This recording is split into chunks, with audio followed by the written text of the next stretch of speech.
Wilderness, therefore, is for everyone. The hardy hikers, as well as the vast majority who have never known what it means to carry a pack. Wilderness is more than camping or hiking.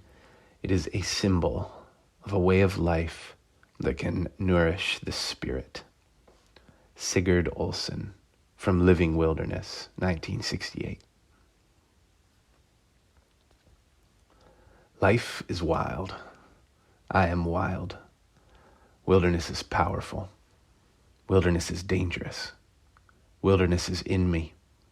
Wilderness confronts me. Wilderness calls me. Wilderness points me home. Each of those sentences is a thesis for one section of the 8-week online course that I'm teaching this spring, Spiritual Formation in the Wild.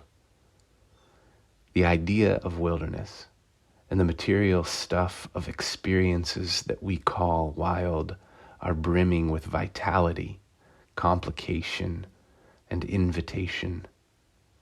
This is what Sig Olson was talking about when he wrote that wilderness is a symbol of a way of life that can nourish the spirit. I was paddling on the Wisconsin River with my dad and my friends John and Peter. This was several years ago, but I remember it vividly.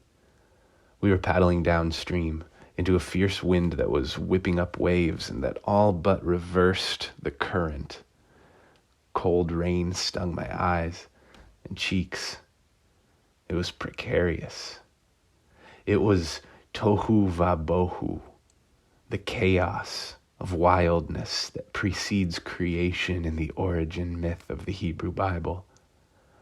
It was glorious. I was in the stern of one of our 2 canoes. I was responsible for keeping the boat rightly oriented to the wind and the waves. A touch too much in one direction and the wind would catch the bow and twirl us broadside to the waves, which would swamp us with one gulp. But if I kept our nose pointed into the waves, we'd ride through, soggy but afloat.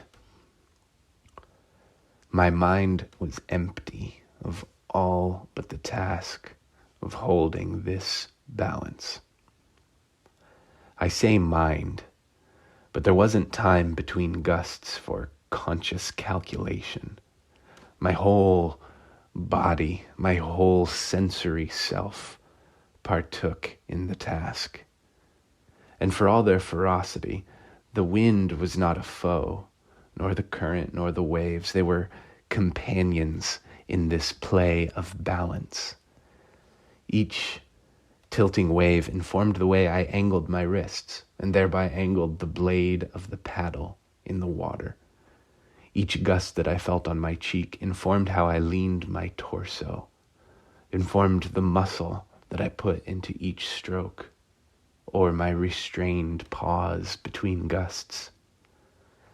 That dance with the elements, that's my understanding of spiritual formation.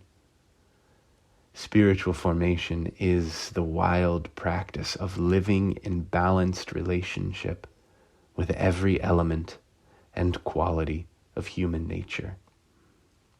And wilderness, above all, is a venue for that practice. So over the next several weeks leading up to spiritual formation in the wild, I'm going to write to you more about wilderness. I'm going to reflect with you about each theme that I will be exploring with my students over the course of 8 weeks, starting on April 7th. I'm doing this because I have a lot to write about wilderness and because it will help me to think out loud as I prepare to facilitate the course, but also because I hope that you will join me. Not all of you, alas. I can only take 25 trailmates on this particular venture, but I want some of you, my readers, to be part of this upcoming community of learning and practice. Here are the ideas that we'll be exploring in community, theory, and practice for 8 weeks, starting on April 7th. Week 1, a wild way of life, an introduction to spiritual formation. Week 2, rhythms of renewal, the benefits of nature, and being a mammal with imagination. Week 3, the concept of wilderness, exploring the function of a wellspring metaphor. Week 4, the problem with wilderness, abuses, misuses, and false oppositions. Week 5, wrestle, rest, return, the liturgy of being and the way of wild ones. Week 6, nature weeping, reckoning with feelings and forethoughts of grief.